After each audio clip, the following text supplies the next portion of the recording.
Melanjutkan pertemuan di pertemuan ke-11, maka pada saat ini saya akan memberikan materi mengenai analisis data kualitatif. Jika di pertemuan sebelumnya kita telah mempelajari pengolahan data dan bagaimana analisis data secara kuantitatif, maka di pertemuan ini kita tidak akan terlalu membahas panjang lebar mengenai analisis data kualitatif ya.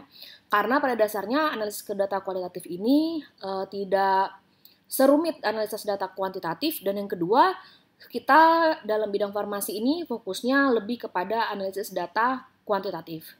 Jadi ada beberapa hal penting yang kita perlu bahas tapi tidak terlalu mendalam, yaitu mengenai bagaimana secara pendahuluan tentang analisis data kualitatif, bagaimana proses analisis data kualitatif, dan jenis analisis data kualitatif. Yang pertama, perlu kita pahami bahwa analisis data dalam penelitian kualitatif tentu berbeda dengan analisis data penelitian kuantitatif. Karena analisis data kualitatif itu bersifat induktif dan berkelanjutan, di mana tujuan akhir analisis ini adalah memperoleh makna, menghasilkan pengertian-pengertian, konsep-konsep, serta mengembangkan hipotesis atau teori baru. Jadi bisa disimpulkan bahwa analisis data kualitatif ini dia sifatnya adalah ke konsep ya. Apa itu analisis data kualitatif? Adalah proses mencari serta menyusun secara sistematis data yang diperoleh dari hasil wawancara, observasi, dan metode lainnya sehingga mudah dipahami agar dapat diinformasikan kepada orang lain. Jadi analisis data kualitatif ini kita memperoleh data kan dari wawancara, observasi. Nah, kita mengolah dan menyusun data yang diperoleh itu secara sistematis dan harapannya bisa diinformasikan kepada orang lain dengan dipahami dengan mudah. Nah, analisis ini dilakukan dengan mengorganisasikan data, mencabarkannya ke dalam unit-unit, melakukan sintesa, menyusun ke dalam pola, memilih mana yang penting dan mana yang akan dikaji sehingga dapat dibuat suatu kesimpulan untuk disampaikan kepada orang lain. Ketika peneliti mulai memasuki kegiatan lapangan untuk mengumpulkan data, peneliti melanjutkan dengan analisis data. Nah, sebagai contoh, ketika peneliti melakukan wawancara mendalam, maka analisa ini dilakukan terhadap informasi hasil wawancara tersebut. Jadi, peneliti di sini dia mengumpulkan data itu, datanya dikumpulkan ketika dia melakukan wawancara, dan analisisnya dilakukan ketika dia sudah mendapatkan informasi dari hasil wawancara tersebut. Apabila jawaban tersebut dirasakan belum dapat memberikan kesimpulan, maka si peneliti ini melanjutkan wawancara dengan mengajukan pertanyaan lanjutan sampai dia memperoleh data yang dirasa cukup dalam pengambilan kesimpulan. Menurut Miles and Haberman tahun 1984, bahwa kegiatan dalam analisis data kualitatif ini dilakukan secara interaktif dan berlangsung secara terus-menerus, sehingga datanya itu bisa menjadi jenuh. Jadi kita harus bisa memastikan bahwa apa yang kita peroleh, informasi, data, ataupun konsep yang kita peroleh itu benar-benar bisa menarik dengan baik kesimpulan. Nah, ukuran oleh karena itu terus dilakukan ya, terus menerus sehingga datanya jenuh. Ukuran kejenuhan data ditandai dengan tidak diperolehnya lagi data atau informasi baru. Jadi data itu terus dicari gitu ya, terus ditelusuri, dicari cara pengambilan data yang lain hingga data itu tidak ada lagi informasi baru terkait data tersebut. Ini yang perlu kita pahami terkait dengan analisis data kualitatif. Di mana tahapan dalam analisis meliputi yang pertama adalah reduksi data atau yang dikenal dengan nama data reduction, penyajian data atau data di display, serta penarikan kesimpulan dan verifikasi atau conclusion drawing or verification. Nah, yang pertama tahap reduksi data. Jadi reduksi data ini karena datanya banyak tadi ya, konsep-konsep yang sudah dijelaskan tadi, itu reduksi data ini adalah proses analisis untuk memilih, memusatkan perhatian, menyederhanakan, mengabstraksikan, serta mentransformasikan data yang muncul dari catatan-catatan lapangan. Jadi kita harus, data yang diperoleh kan sangat banyak ya, informasi yang didapatkan juga sangat banyak. Nah, bagaimana data-data yang muncul dari catatan pada saat wawancara, observasi, dan lain-lain itu bisa dipilih, disederhanakan gitu ya, direduksi ya, dipilih, disederhanakan, mencari hal-hal yang memang penting untuk penelitian tersebut. Jadi mereduksi data itu artinya kita membuat sebuah rangkuman, memilih hal-hal pokok, memfokuskan pada hal penting, mencari tema dan pola, serta membuang yang dianggap nggak perlu ya. Jadi memang pada dasarnya mereduksi data ini sifatnya adalah kita bisa fokus sama apa yang dibutuhkan di dalam penelitian kita.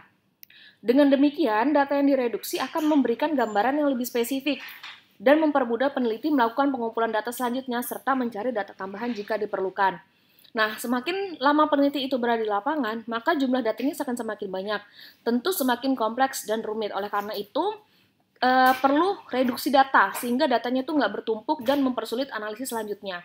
Jadi yang penting dalam tahapan pertama ini adalah kita mampu untuk mereduksi data. Tadi sudah jelasin ya, mereduksi data itu seperti apa sih? Buat rangkuman, memilih hal-hal pokok, terus fokus pada hal penting, mencari tema dan pola, dan membuang yang nggak dianggap perlu. Jadi tentu tadi kan sudah dijelaskan bahwa data yang diperoleh itu sampai tidak ada data lagi gitu. Nah, bagaimana caranya data-data yang semua diperoleh ini itu direduksi ya. Nah, reduksi data dilakukan dengan pertimbangan bahwa data yang diperoleh dari lapangan jumlahnya cukup banyak. Untuk itu perlu dipilah sesuai dengan kebutuhan dalam pemecahan masalah penelitian. Dalam reduksi data ini, setiap peneliti berpedoman oleh pertanyaan penelitian yang harus dijawab berdasarkan data. Jadi jawaban pertanyaan tersebut merupakan wujud nyata temuan penelitian. Jadi memang pada dasarnya reduksi data ini adalah tahapan yang cukup berat karena kita harus memilah, memfokuskan, menyederhanakan dari semua data yang ada itu untuk dipilih yang sesuai dengan pertanyaan penelitian itu sendiri. Jadi jawaban pertanyaan tersebut merupakan wujud nyata temuan penelitian. Nah, jika peneliti belum menemukan data yang belum jelas dan belum memiliki pola, perlu segera melakukan penelaahan melalui proses reduksi untuk memahami makna yang terkandung dalam data tersebut. Bagi peneliti pemula, reduksi data dapat dilakukan melalui diskusi dengan teman sejawat atau orang yang dipandang ahli dalam bidangnya. Tadi saya sampaikan ya, karena untuk melakukan reduksi data ini tidak mudah. Diskusi akan membuka dan mengembangkan wawasan peneliti sehingga dapat mereduksi data dengan baik. Nah, reduksi data yang baik akan menghasilkan sejumlah data yang memiliki nilai-nilai temuan sebagai bahan untuk menarik kesimpulan. Nah, setelah kita reduksi data, kita melakukan penyajian data. Penyajian data ini dilakukan agar data hasil reduksi ini bisa terorganisasikan, tersusun dalam pola hubungan sehingga makin mudah untuk dipahami. Ya, jadi tadi sudah dicari mana yang data yang penting. Nah, tadi data-data yang penting itu disusun, jadi mudah dipahami. Penyajian data dapat dilakukan dalam bentuk uraian narasi, bagan, hubungan antar kategori, diagram alur atau flowchart, dan lain-lain. Penyajian data dalam bentuk-bentuk tersebut akan memudahkan peneliti memahami apa yang terjadi dan merencanakan kerja penelitian selanjutnya. Tahapan berikutnya adalah verifikasi data. Langkah berikutnya dalam proses analisis data kualitatif adalah menarik kesimpulan berdasarkan temuan dan melakukan verifikasi data. Jadi setelah data direduksi, lalu diorganisir, maka dapat dilakukan verifikasi. Jadi tujuannya adalah kita bisa menarik kesimpulan berdasarkan temuan dan melakukan verifikasi data. Tapi kesimpulan di sini masih sementara dan akan berubah bila misalnya nanti ditemukan bukti-bukti kuat yang mendukung tahap pengumpulan data berikutnya. Proses untuk mendapatkan bukti-bukti inilah yang disebut verifikasi data. Apabila kesimpulan dikemukakan pada tahap awal didukung oleh bukti-bukti yang kuat dalam arti konsisten dengan kondisi yang ditemukan, saat peneliti kembali ke lapangan, maka kesimpulan yang diperoleh merupakan kesimpulan yang tepat. Sejak awal pengumpulan data, peneliti sebaiknya mulai memutuskan antara data yang mempunyai pedoman data mana yang tidak tepat untuk dikumpulkan, data mana yang tepat untuk dikumpulkan. Jadi kesimpulan ini tentu saat nanti mengambil kesimpulan tentu ada bukti-bukti yang kuat dan harus konsisten. Nah, berikutnya dari sejak awal pengumpulan data ini sebenarnya kalau mau cepat si peneliti ini sudah memutuskan mana data yang perlu, mana yang nggak perlu. Pada langkah verifikasi ini, peneliti sebaiknya masih tetap terbuka untuk menerima masukan data. Saat peneliti turun ke lapangan untuk mengumpulkan data, biasanya mereka mendapatkan bahwa sebenarnya banyak bentuk dan ragam gejala atau informasi yang ditemui, tetapi tidak semua data dapat diproses atau diambil sebagai pendukung fokus penelitian atau mengarah tercapainya kesimpulan. Inilah tujuan verifikasi data. Kita masih tetap terbuka sama data yang baru dan mungkin ada data yang kita nggak akan gunakan ya. Jadi memilih data yang memenuhi persyaratan itu nggak mudah karena proses tersebut memerlukan ketelitian dan kecermatan. Jadi peneliti harus menggunakan metode yang variatif dan tepat agar diperoleh data yang dapat digunakan untuk tujuan reduksi. Oleh karena itu tadi kita udah bahas ya, ada 3 tahapan penting. Yang pertama adalah reduksi data, datanya disajikan.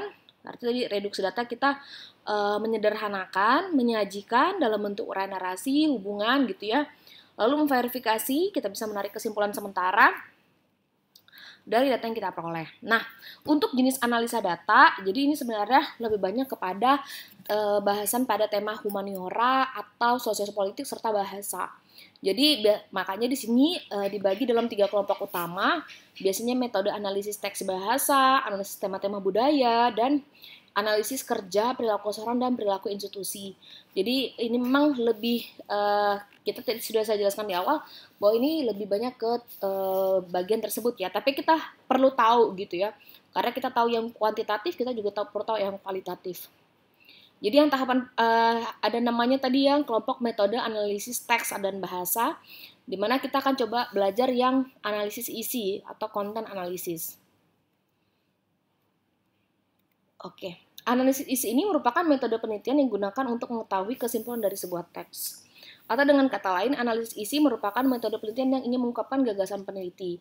Krippendorff tahun 2004 memberikan gambaran mengenai tahapan-tahapan yang ada dalam analisis isi.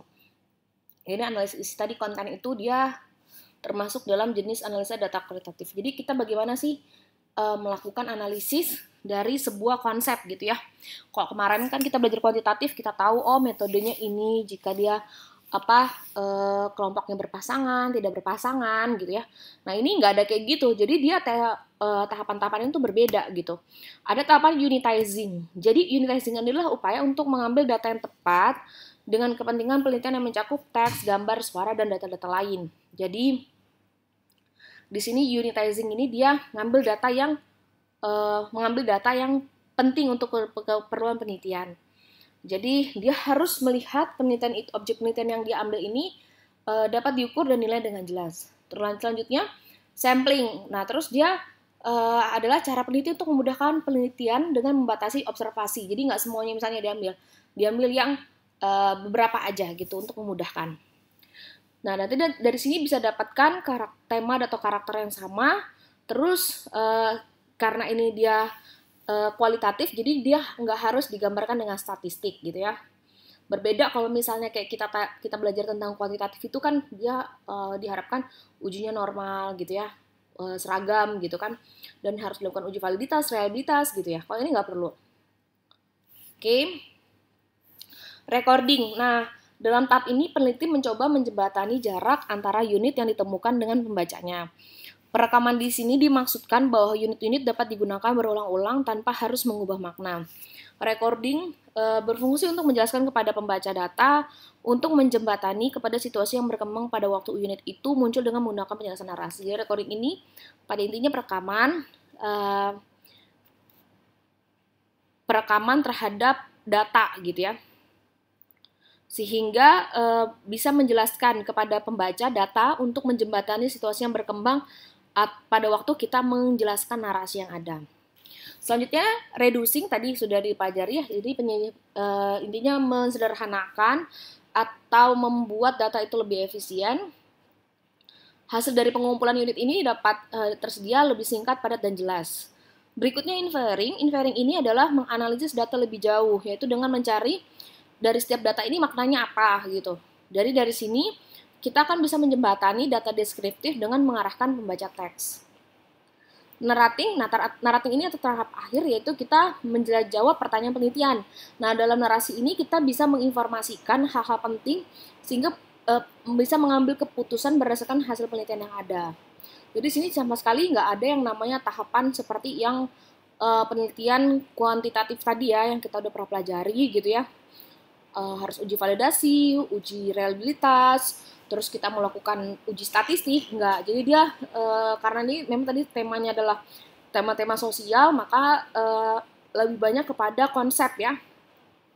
Konsep pengambilan data, terus juga kuncinya di sini bisa mengambil data yang tepat, menyempel dengan baik, terus bisa mengubah data tadi lebih efisien, lalu bisa menarasikan dengan baik kepada